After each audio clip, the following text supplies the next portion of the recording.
Have you ever wondered how credit cards work? Today, we delve into the mechanics of these little plastic cards that have become a staple in our wallets. These compact financial tools with their embossed numbers and holographic decals are more than just a convenient payment method. They're a gateway to a world of credit, and understanding them is key to smart financial management. Let's start by understanding what credit cards actually are. Essentially, they're a type of loan. When you use a credit card, you're borrowing money from the card issuer to pay for your purchases. This borrowed money isn't unlimited though. It's capped at a certain amount, known as your credit limit. Your credit limit is the maximum amount that the card issuer permits you to borrow. This limit is determined by several factors, including your credit worthiness, which is a measure of how likely you are to repay the borrowed money. Your income and other financial commitments also play a role in determining your credit limit. When you make a purchase with your credit card, you're essentially promising the card issuer that you'll repay the money. The card issuer pays the merchant on your behalf, and you then pay the issuer back. This repayment can be done in full each month or over a period of time with interest. Now, if you choose to pay over time, it's crucial to understand the cost involved.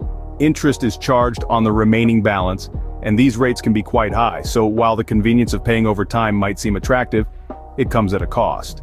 Also, each month, you're required to make a minimum payment towards your outstanding balance. While it might be tempting to pay just the minimum to free up cash for other expenses, doing so can lead to significant interest charges over time. Understanding how credit cards work is the first step towards becoming a savvy user, but there's more to it. Stick around as we delve deeper into the pros and cons of credit cards and strategies for responsible use and debt management. Now that we know the basics, let's understand how transactions with credit cards work. When you swipe your credit card at a store or enter its details online for a purchase, you're not directly paying the merchant. Instead, the credit card issuer steps in to pay the merchant for you. This process is essentially like the credit card issuer lending you the money to make your purchase. Now, this borrowed money isn't a gift, it's a short-term loan that you're expected to repay. You'll receive a statement at the end of your billing cycle, outlining all the transactions you've made, the total amount you owe, and a due date by which you need to pay. Even though it might feel like you're using your own money when you're shopping with a credit card, remember, it's actually the credit card issuer's money, so every time you swipe your card, you're borrowing money that you need to repay later. While credit cards offer convenience, they do come at a cost. One of these costs is the interest you'll pay if you don't settle your full balance by the due date. Your credit card issuer provides a service when they lend you money, and interest is how they're compensated. Now, the interest on credit cards can be quite high. This means that if you're carrying a balance, you're adding a significant amount to your debt over time. It's the reason why understanding your card's interest rate is so crucial. Just picture it like a snowball rolling downhill. A small amount of unpaid balance may seem harmless at first, but as it rolls along the timeline, collecting interest, it becomes a massive debt snowball that's hard to stop. So, it's always wise to pay off your full balance each month, if possible. This way, you'll avoid paying any interest at all. Remember, unpaid balances attract interest, which can add up quickly. You might think that making the minimum payment is enough, but there's more to it. That's right, every credit card bill comes with a minimum payment, a small percentage of your total balance that you're required to pay each month. It's tempting, isn't it? Pay a small amount now, deal with the rest later. But here's the catch. When you only make the minimum payment, the remaining balance doesn't just sit there, it grows, thanks to interest. And not just any interest, but compound interest, which means you're paying interest on your interest. Imagine a snowball rolling down a hill, getting bigger and bigger. That's what your debt can become. If you stick to making only the minimum payment, you could be in debt for years, even decades, and end up paying far more than you originally borrowed. So, paying only the minimum amount can prove costly in the long run. Scene script.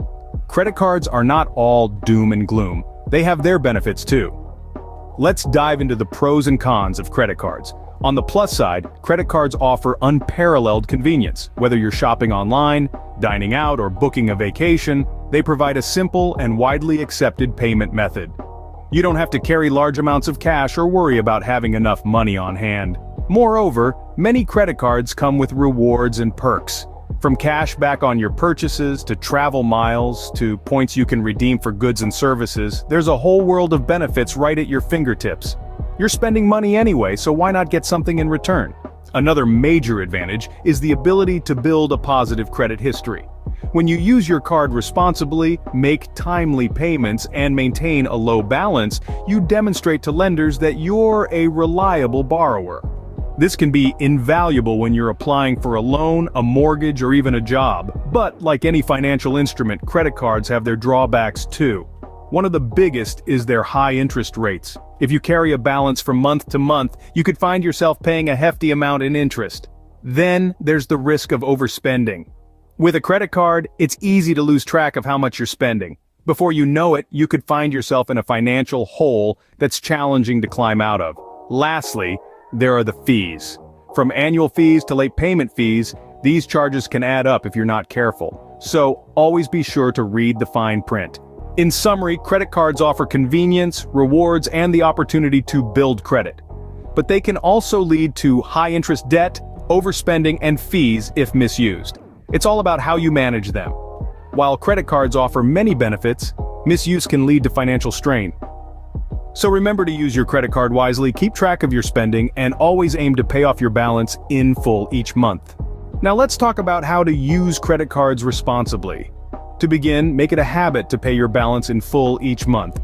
This strategy helps you avoid paying interest and keeps your debt in check. If you find yourself unable to pay in full, it might be a sign that you're spending more than you can afford. Next, budgeting is crucial. Set a spending limit for your credit card that fits within your overall budget. This will help you avoid overspending and ensure you can cover your credit card bills. Remember, a credit card isn't free money. It's a loan that you will need to repay. It's also wise to use your credit card for emergencies or planned expenses rather than impulse purchases. This means avoiding the temptation to use your credit card for every little thing, and instead, using it for essential or unforeseen expenses. Understanding the terms of your credit card agreement is another crucial strategy. Know your interest rates, fees, and how your minimum payment is calculated. This knowledge can save you from unexpected charges and help you make informed decisions about your credit card use. Regularly monitoring your credit card statements can help you catch any unauthorized charges or errors. It also allows you to keep track of your spending and ensure you're sticking to your budget. Having an emergency fund is another effective strategy. This fund acts as a safety net for unexpected expenses, so you don't have to rely on your credit card in a pinch. It's generally recommended to have at least 3 to 6 months worth of living expenses saved up in your emergency fund. Lastly, if you have a good payment history, consider negotiating for a lower interest rate with your credit card issuer. A lower rate can save you significant money in interest over time. If you find yourself with existing credit card debt, create a repayment plan. This plan should prioritize paying off the highest interest debt first, while making minimum payments on the rest. As each debt is paid off, apply the freed up money to the next highest interest debt, creating a snowball effect. Remember, responsible use is the key to reaping the benefits of credit cards without falling into debt traps. Debt can be daunting, but it's manageable with the right strategies. Let's dive into some effective strategies for managing credit card debt. If you're carrying a balance on your card, it's important to have a systematic repayment plan. This means setting a fixed sum that you can comfortably pay off each month, which is more than the minimum payment. This will help to reduce the principal amount faster and save you from hefty interest charges in the long run. But what if the interest rates on your credit card are sky high? Well, there's a strategy for that too. If you've been a diligent payer and have a good credit history, consider negotiating with your credit card issuer for a lower interest rate. It's surprising how often this works. A lower interest rate means less money paid in interest and more going towards paying off your actual debt. Another sound strategy is transferring your balance to a card with a lower interest rate. Many credit cards offer introductory 0% interest rates for balance transfers. This can provide a window of opportunity to pay down your debt without accumulating additional interest. But remember, these offers are typically for a limited time, so make sure you pay off your balance before the regular interest rate kicks in. If your debt is scattered across multiple credit cards, consider consolidating it. This involves moving all your credit card balances onto one card or taking out a debt consolidation loan. This can simplify your payments and potentially lower your interest rate. Lastly, if your debt feels overwhelming, don't hesitate to seek help.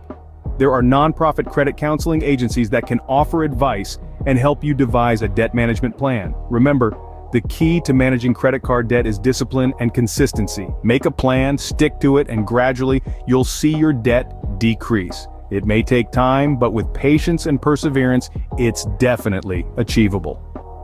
With a systematic plan and disciplined approach, managing credit card debt is achievable. So that's a wrap on our exploration of credit cards and debt management. We've journeyed through the intricate world of credit cards, understanding their workings, the advantages they offer, and the pitfalls to avoid. We started by understanding what a credit card is, a payment tool that allows you to borrow funds up to a certain limit to make purchases, pay for services, or even get cash advances. We delved into the mechanics of credit card transactions and how the credit card issuer pays for your purchases, with you repaying them later. We also discussed the costs associated with credit cards, such as interest rates and fees. We emphasized the importance of understanding these costs and the implications of not paying your balance in full by the due date. We mentioned how minimum payments might seem attractive but can lead to significant interest charges over time. Next, we explored the pros and cons of credit cards.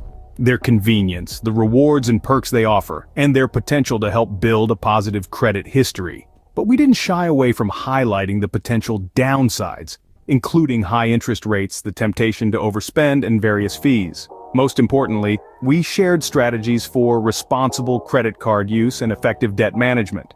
These included paying your balance in full each month, setting a budget, using credit cards primarily for emergencies or planned purchases, understanding the terms of your credit card agreement, monitoring your statements, maintaining an emergency fund, negotiating lower interest rates, and having a debt repayment plan. In essence, credit cards can be a powerful financial tool when used responsibly. They can provide convenience, rewards, and a means to build a positive credit history. But they also carry risks and costs that you must understand and manage. Remember, credit cards are a tool. Use them wisely and they can serve you well. Misuse them and they can lead to financial woes. Stay financially savvy, and remember to like, share, and subscribe to Finantax Clips for more financial insights.